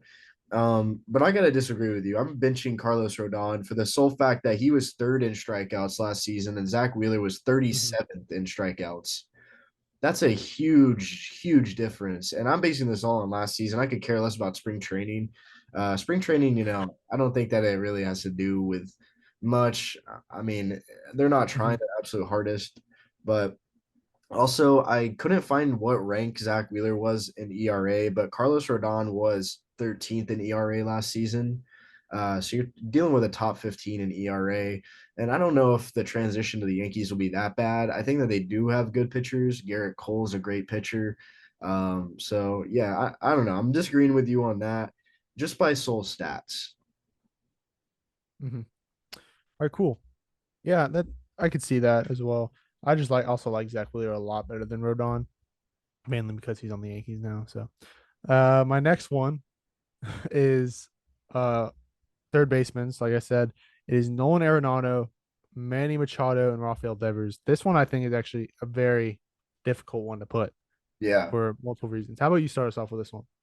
So for this one, I'm starting Nolan Arenado. This is a little bit biased, but also, whenever you're on Team USA, that's obviously something startable for, in my opinion. But based on stats, 18th in batting average, tied 21st for home runs, tied seventh for RBI, and he was eighth in OPS. So, for this, I was looking at this, and it's funny because all three of these guys are neck and neck for on base percentage. You got Nolan Arenado at eighth for OPS. Then you got Manny Machado, who's seventh for OPS, and then Rafael Devers ninth. So they are all literally right beside each other for on base percentage. But I don't know. The stats for me, they just proved to be better. I'm benching Manny Machado. I know you're not a big fan, but I'm benching him for the sole fact 13th in batting average. So he's a little bit better batting average wise. He tied 15th for home runs, which is pretty incredible for third baseman. He's a very good hitter. Tied ninth for RBI, so a little bit less RBI than Nolan Arenado, and seventh for OPS. And I'm cutting Devers um, for the sole fact that I was looking mainly at home runs. We got guys that are tied, top 25 for home runs with Arenado. But like I said, that was more biased. But the thing is, with Devers, he was tied 31st for home runs, and you got Manny Machado, who is tied for 15th. So you're looking at a big gap in home runs there for me. Rafael Devers also not in the conversation for top 10 RBIs. He was 27th for RBIs, whereas Arenado, Machado, both top 10. And then he's also the guy who is ninth in OPS, which was the lowest on base percentage out of these three. So that's why I'm cutting them. Like I said, mainly all stats. So Yeah. So it's not bad. Like I can see where he put those, but I'm starting Devers. When you're saying when it comes to home runs, Devers only had 5 home runs less than him, and during the season he had 27. Machado had 32. That's 5. Yeah, that's 5. But like you said, they're neck and neck. Machado, I mean not Machado. Devers is now the face of the Red Sox. He's coming on to many. There's a lot of people predicting he's going to be MVP season for him. Um, his batting average was just under 300. Uh, like I said, he's younger as well. And the thing with this, I think hitting wise this year, Devers will be better. Just Devers needs his fielding hasn't been the best lately. And I'll give that to Machado and Arenado, but I do think this year, Devers will be the better player as well. And they're like you said, they're all neck and neck when it comes to stats. These are the three best third basemen in the league. And Devers posted a 295 batting average of 27 home runs and 555 at bats. His WAR was a 4.4, RBIs 88, stolen bases 3, blah blah. Slugging was 521, on base percentage 358, with a OPS of 879. And then at my bench, I'm benching Arenado. I love Arenado. He's been one of my favorite players to watch ever since I started watching ever since he's on the Rockies. Sorry, ever since he's on the Rockies, he's been one of the better players to watch. He's always fun to watch. A big home run guy. He had 30 home runs last year. yep. He had a batting average of 293, runs 73 runs, 103 RBIs, and then he had a WAR of 7.9. And then after that, I'm obviously my cut is Manny Machado. I hate Manny Machado. He's the worst player I've ever. He's one of my least favorite players of all time. He a bitch. Manny Machado a bitch, and he's not worth that contract. Man's gonna be ass this year, straight ass. Biggest Felice of the century with this contract. He's getting his He money. did. I'm showing you the stats. He did well last season. I know he a bitch though. He's still a bitch. Doesn't make him a bitch. What happened to It's what happened to his Who Mike. won the World Series? Who won the World Series though against him? He got that K strikeout, struck out that looked like a K against Chris Sale. It's fair to say that it's a little bit biased for you. I mean, Don't care. you're starting a Red Sox player and then benching or cutting somebody you hate. So Don't care. Don't care. I it's a little bit biased, but we'll let I it. don't give. I don't care if it's biased. It's that's what Manny Machado is worse than these two players. I'm taking these two players over Manny Machado any day. And the numbers are just like barely better from last season. Devers with like that was counted as a bad year for Devers to a lot of people. Interesting. But that's gonna wrap up start bench cut MLB edition with pitchers and third basemen. The next segment we have is the countdown, and it's gonna be our top 5 MLB candidates, AL and NL. So it's mixed for this upcoming season. Oh, it's Uh, six, so it's not both. Because not both. It's I did both. oh, you did. Yeah. I okay. We could do both if you. It said AL and NL, so I was like, okay. I meant to. I put that thinking like mixed into one. Oh boy. All right. Mobby. Go ahead. You started.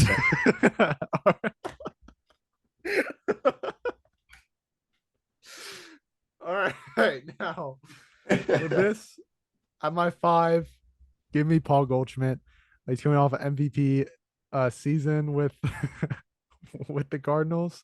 I think he's been one of the best first basemen, him and Freddie Freeman for the past couple years. It's been neck and neck with them too, but I think Paul Goldschmidt will end up having a better season again.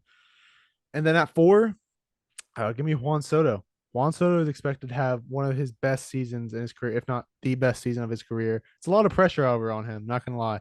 But he's playing. He has 2 years left on his contract. I'm pretty sure 2 or 1. Don't quote me on that. He's gonna be playing for a big contract when he hits free agency. And he's on a new team that's expected to do very good. And I just think Juan Soto has that dog in him. So that's my number 4. At my 3, give me Trey Turner. I think Trey Turner is going to have one hell of a season. He's been showing off in spring training. He's been showing off being Captain America kind of in the World Baseball Classic. Obviously, it's Mike Trout's World Baseball Classic. I mean, Mr. America, Captain America.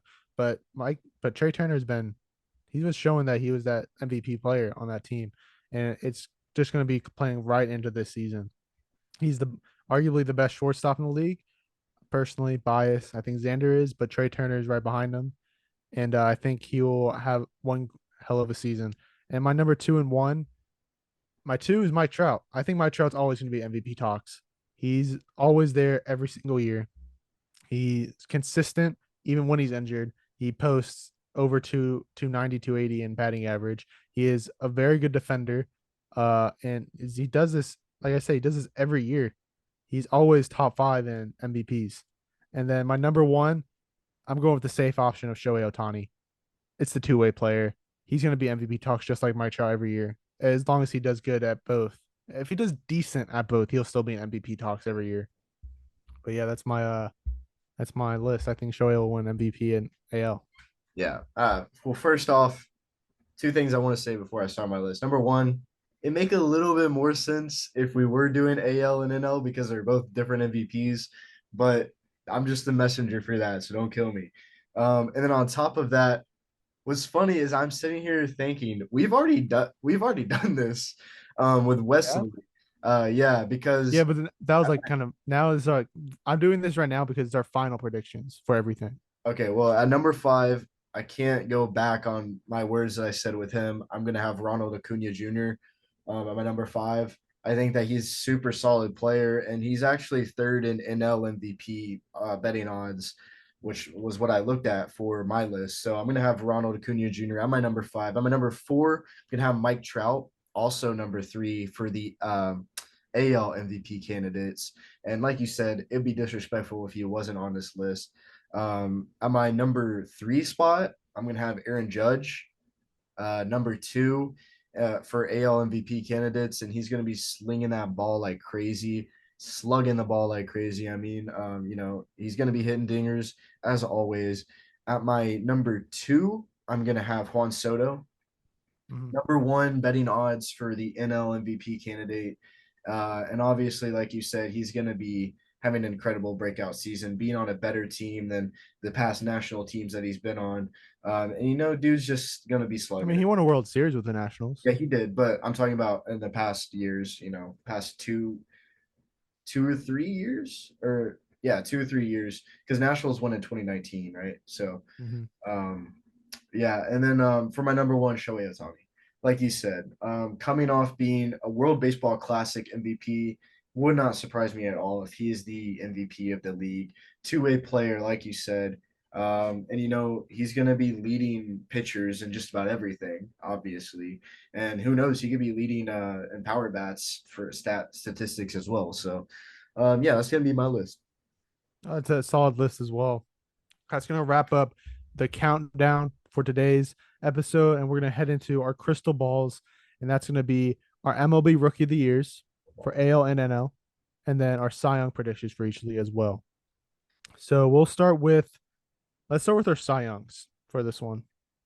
For AL, I believe Jacob DeGrom is going to win Cy Young. I think he's going to have a comeback season because he's been injured the past couple years, and he's starting with a new team. I believe he'll be back to normal. Hopefully, no injuries with the new Texas team. And it's Jacob DeGrom. He's always a top pitcher, and I think it's going to be one of his best seasons this year. And then for NL, give me Corbin Burns. He's been in the league for 5 years, and only 1 year has he had an ERA over 2.94. I mean, that year it was really bad. He had like an 8.8 ERA, but that was like 3 years ago, I think. That was like his second season in the league. And like I said, he's coming off of like I can't remember. Don't quote me. He didn't win Cy Young this year, or was it last year? Don't quote me. But he's been in Cy Young talks for the past 3 years, and that's why I think he will win Cy Young this year. Yeah, for me, my AL Cy Young is mixed between Jacob DeGrom and Garrett Cole. I'm gonna go safer out and say DeGrom. Obviously being on a new team, he's faced injury in the past, but he's ready to make that stance back at being the Cy Young. Has he won Cy Young before? I feel like he has. Jacob DeGrom? Yeah.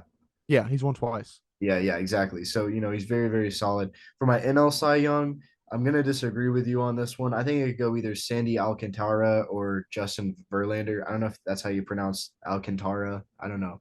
There may have been a little accent in Yeah. there somewhere, but both very, very solid pitchers. And Justin Verlander being on the Mets now, incredible pitching staff up there. Obviously, had DeGrom, all that craziness. And I don't know how old Justin Verlander is. Do you know? Like the late 30s, maybe Like late 40s. 30s, right? Because I mean, Yeah. we were talking about this before. I thought Mike Trout was older than he was, but He's 40. He's 40. yeah, exactly. I knew this guy was old, and I think that for him to be second in Cy Young betting odds is incredible. And I think He that won Cy Young last year. yeah, exactly. So I think that he's gonna have a breakout year. I don't know much about this Sandy Alcantara guy. You might be able to tell me, but whenever I was doing my research, he's number one NL Cy Young betting odds. Really? Yeah. So, and this is for DraftKings, everything like that. I think it was like, don't quote me on this. It was like plus 200 or something like that, or maybe it gets a little bit bigger than that. Maybe it was 2000. I don't know. Mm-hmm. Don't quote me on any of this, but yeah, he was number one for that. So, Yeah, well, he had a really good season last year. I'm pretty sure he won Cy Young last year for the NL. That's why. Uh, but yeah, he won Cy Young last year. I'm pretty sure he had like a 2.2 ERA, 2.3 ERA, something like that for the Marlins. He was like he's the bright spot for the Marlins, basically. yeah. Yeah, that's gonna do it for Cy Youngs then for jumping into the rookie of the years. Yeah. So for me, I'm gonna start with the NL. I think this year with rookie of the years, it's gonna be transfer players. They're like coming from Japan over. And I think it's going to be with both. With NL, I think it's going to be Kodai Senga. The Mets got him, and he's a pitcher. That is, hold on, let me pull up his stats for me real quick. In Japan, he was had a ERA of that is not ERA.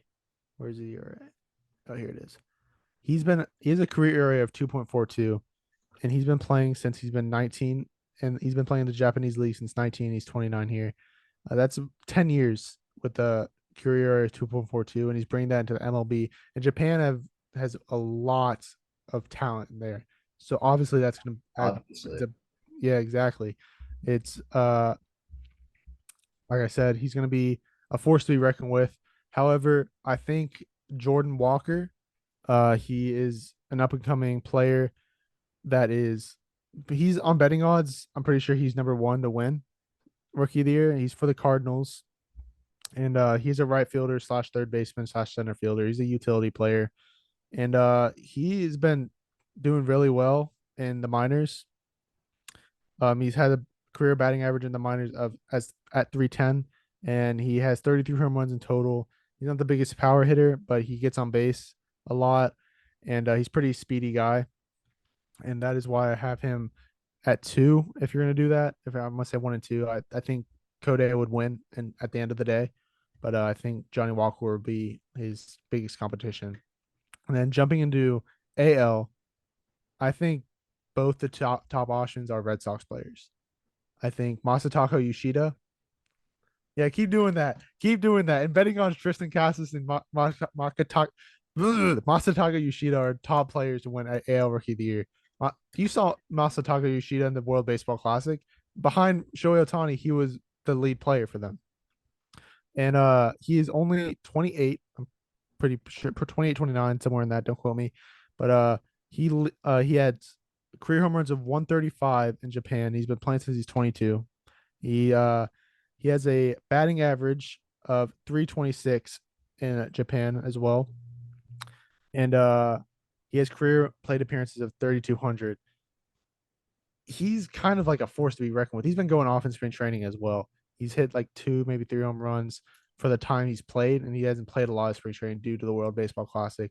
But other than that, I think Tristan Cassis will give him a run for his money. He's been a top prospect in the MLB for the past couple of years, and he's other than that, he's been doing good in spring training as well. He easily won a spot on the team for this year, and I think he's one of the Red Sox's top prospects for the past couple of years. We've been waiting on him to come up, and I think one of them two will end up winning Rookie of the Year. Yeah, I gotta agree with you. A little bit with the Japanese players. Obviously, we're able to see how incredible of a program that they've made over in Japan. Just astounding, winning another World Baseball Classic, their third, just absolutely insane against a very, very, very stacked American team.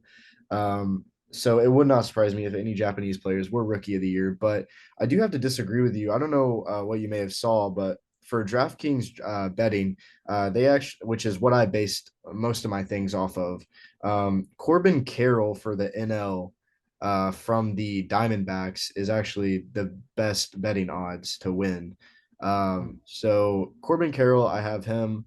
Don't know jack crap about any of these players that I'm talking about, but the next player for the AL Rookie of the Year with the best betting odds was Gunnar Henderson, and he's on the Orioles, so that doesn't really surprise me that he had the best betting odds. Now I was able to see that your Red Sox players were like top 3 with him, so that doesn't surprise me, but yeah, and obviously an Orioles player, I could see them making, a very solid run this season like they did last season. So give me him. All right, cool. Well, that's going to wrap up our crystal ball predictions for this upcoming season of the MLB. That's going to end everything we have on MLB today. And we're going to go into one of our last 3 segments, which is Sport of Tomorrow. And me and Nick both know a lot about this one. We are big fans. It is the International Quidditch Association. Harry Potter has been brought into the world for a while now. Yeah. And Yeah. I didn't know there was a whole ass league for it. Oh yeah, yeah. I did not know that. I think it even some schools they offer it as an intramural or slash club, stuff like that. I know UCF has it as a club that you can That's join awesome. the Quidditch team. Yeah. Are you in it? I should be. No. I got a flag football team to worry about. So Here, for the ones who don't know what Quidditch is, I'll explain what this the International Quidditch Association is. So, Quidditch is a mixed gender, full contact sport played across the world. Originally inspired by the game in the series Harry Potter, Quidditch has grown since the inaugural match in 2005 to be a sport played by thousands of players in over 40 countries. 7 players on each team compete to outscore their opponents by scoring the quaffle through one of the opposition's hoops, defending their own hoops with tackles and bludgers, and catching the snitch at the end of the game. The International Quidditch Association, the IQA, is the international governing body for Quidditch. We work with our members to facilitate international competition and cooperation, develop the sport through rule books, and to bring Quidditch to the worldwide audience. boy, do I have a lot of questions. Like, how Yeah, goofy does it? I mean, I haven't really seen it, but how goofy does it look to run with the broom instead of I'm fly? looking at a picture here. Like the whole thing with Quidditch, like everything's flying. So, Yeah, like you're on a broomstick. It looks they have to have the broomstick. They hold the broomstick under them, and then it looks like a volleyball is the not the bludger, but the one where you score with. yeah. I'm curious to see what the snitch is. That's what How I do you was. catch? Is that even in Is it this? Is a like snitch is I'm even guessing in it's like maybe a small drone of some sort, someone flying it. that'd be kind of cool. I can't lie. Yeah, That'd that would be be kind cool. of cool. And then just someone chasing it on the like holding their Quidditch broom, just running for I the don't know if snitch. there is a snitch though, because that'd be hard to make. It says there's a snitch. It says catching the snitch to end the game.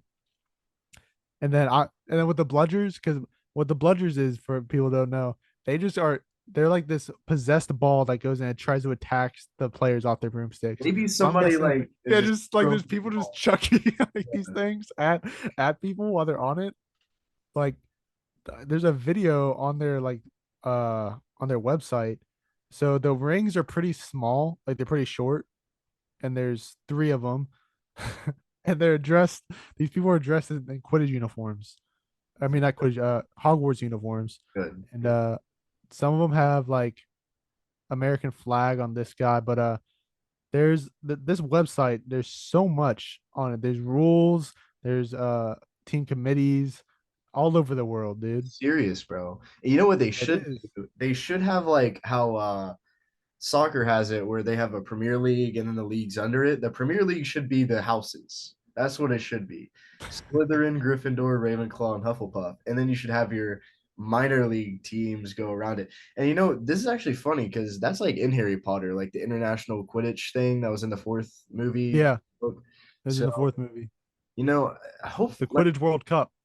yeah. So if we in the future, we should be here by now. Flying broomsticks need to happen. I don't know why this Actually, hasn't been though, invented yet. It seems simple to me. Come on. But then I just remember growing up as a kid. You kind of have that horse on a stick, right? And then you're like dancing around with it. I remember like whenever you don't want to hop, it's kind of weird to waddle with the stick in between your yeah, legs. these guys are straight up sprinting too. Yeah, that's. I don't know. I think that Out of Pocket Sports should do this one day. Yo, bro, what the plans I have for these like tournaments for out of We have to pocket, have a field day. of out of pocket field day. We have basketball, football, baseball, wiffle ball, baseball, same thing. Quidditch. That's the main one. The Don't forget wife championship is Quidditch. carrying. It would be legendary, I would say. And on this website, they have like little things. It's a sport for all, a sport for excellence, a sport for fun. I'm See, guessing that's what they're saying. that's fire. That is fire. These people look hyped too. Of course they are. They're playing Quidditch. Now it's kind of the watered down Quidditch, but it's the That closest thing we have not to the kind of Wizarding watered World. down. It's like you took the ocean and water, like just poured the ocean onto it, dog. Yeah. There's I don't even know how they. I remember watching an episode of what's the show? It was a Disney Jesse, and they were playing the game. I was like, "There's no way this is real." Turns out it is. Oh yeah, I've seen this stuff all the time. It's not even a sport of tomorrow; it's sport of yesterday because it's been around for a while. I didn't know that it was on that international level though. I thought it was kind of just in America and maybe Britain because obviously they made Harry Potter. Um, Yeah, but yeah, but anything. that's gonna. Anything else to say for Sport of Tomorrow? So we're gonna That's come into our awesome. last two segments here, and it's going to be draft day. Let me get our wheel of names here to see who goes first. Boy, am I excited for this one. It's our draft day is cities, the best cities in the world. Oh, in the world? Oh crap! I didn't know it was in the world. Oh well, It says in the best parentheses, it cities, says best. best cities Huh? come to America. So Okay, so I see that I can just save my picks for the end. So Nick and Mike. Let's see who goes are we first still doing here. 5? Let's do 7 because I was expecting John to be here. All right. The first pick will be. First pick is Mike. All right, with the first pick, I think it'll be pretty easy. New York City. Yeah, yeah. That's fair to say.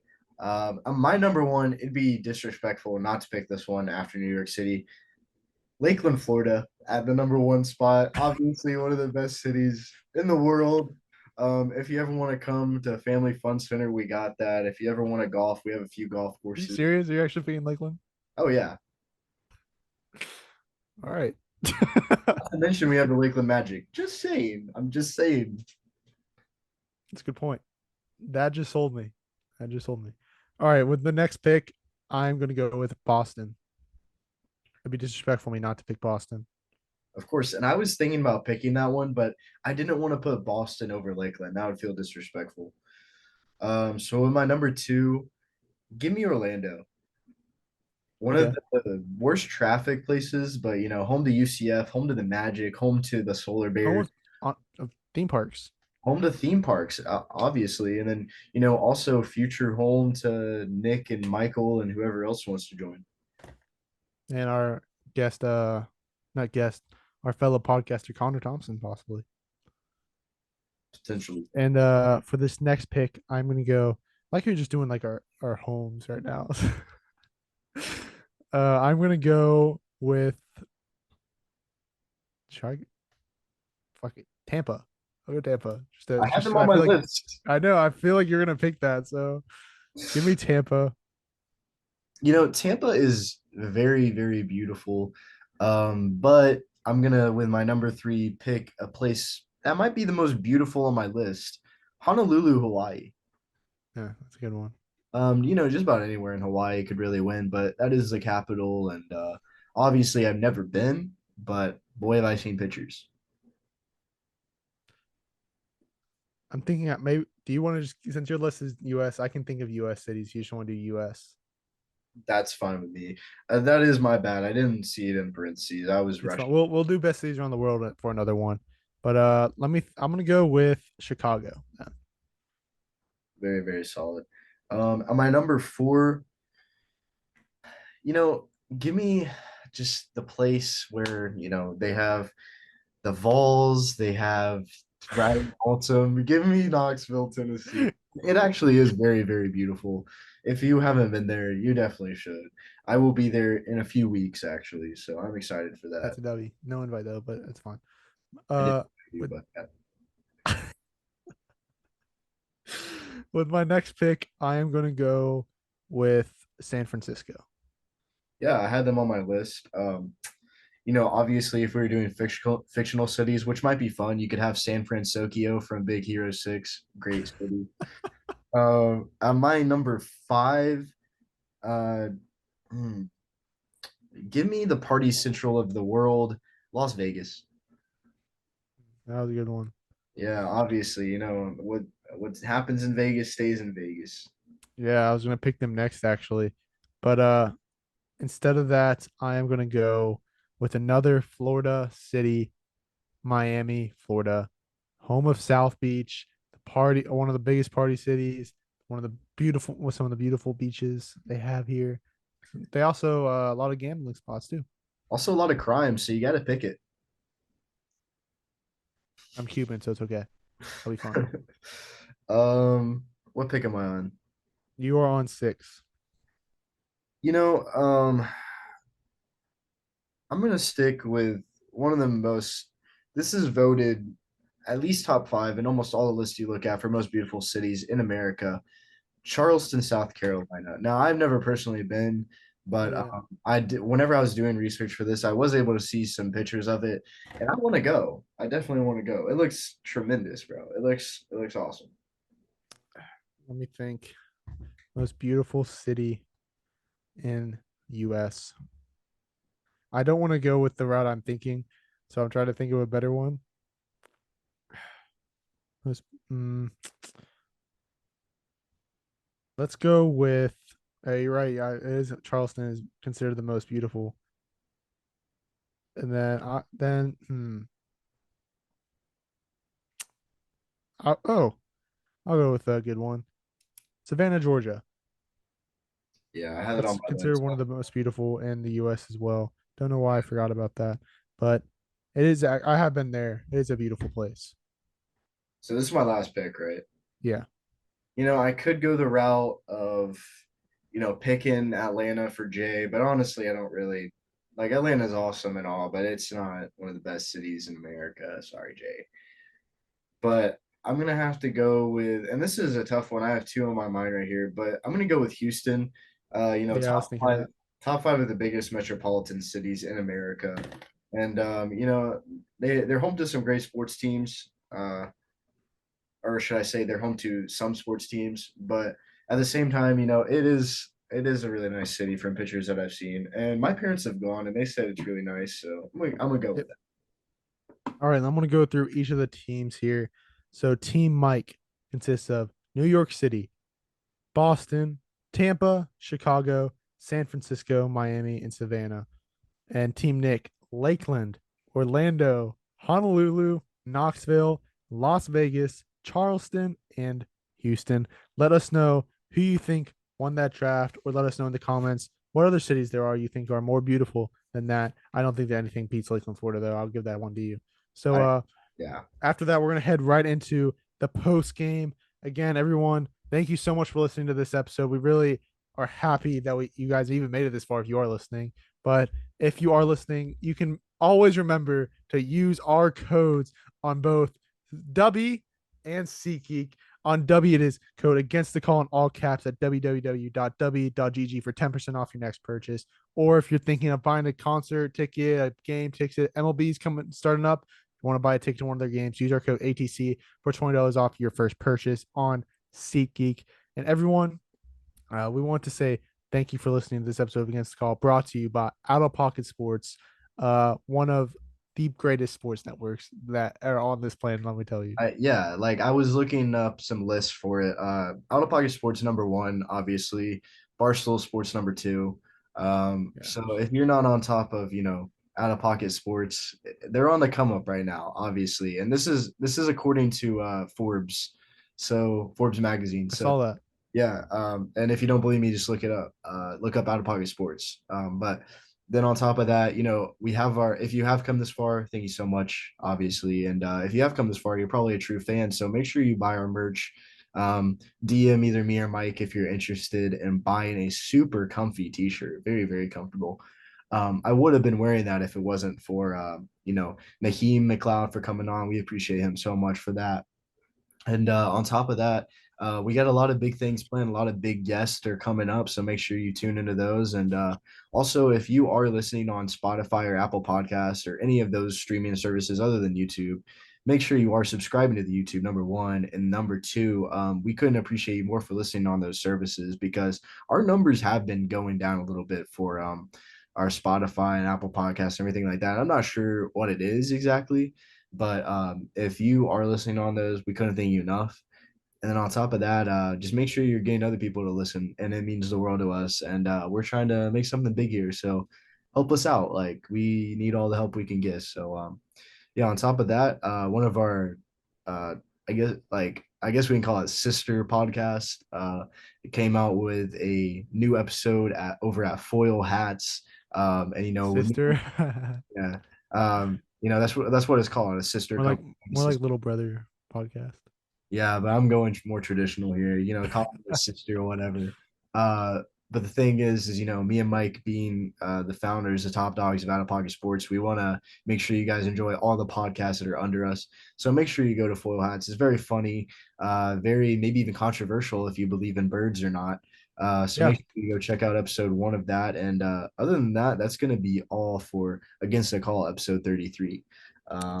Mike, anything else you want to say? Yeah, just we appreciate you listening, and I am on Foil Hat. I am the producer for it. I give each of the conspiracies. I'll be talking a lot as well, but it is with my two of my best friends, Braden Hutchinson, our former producer, and Connor Thompson. They are super funny guys who are going to give you the best content they can coming out. But again, thank you guys so much for listening, and we'll see you in the next one.